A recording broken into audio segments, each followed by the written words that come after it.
Let's talk about difficult women.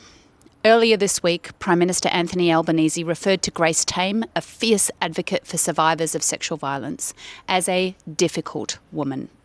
In doing so, he evoked a long trope of calling women who did not conform to quietness and gentleness as difficult, women who speak truth to power and won't be silenced. And of course, the social media outcry has been pretty strong, as it should be.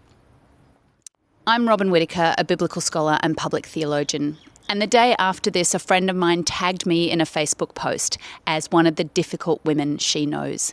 And it was meant as a compliment, and I was in great company and proud to be there. But it also sat awkwardly, because those of us who've grown up in Christian communities have often long been taught to be quiet, that gentleness and meekness and humilities are the traits of biblical women. So let me disrupt that. The Bible is full of difficult women, of women like Miriam, the first prophet, of Jael, who killed the enemy general with a tent peg, of Deborah the judge, and Queen Esther, who saved her people.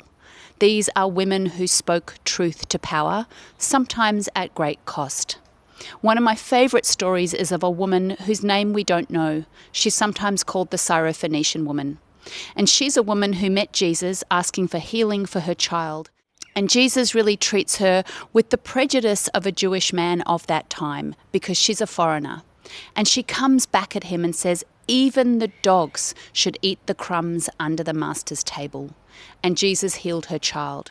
She is such a great example of a biblical woman who spoke truth to power and advocated for the vulnerable around her.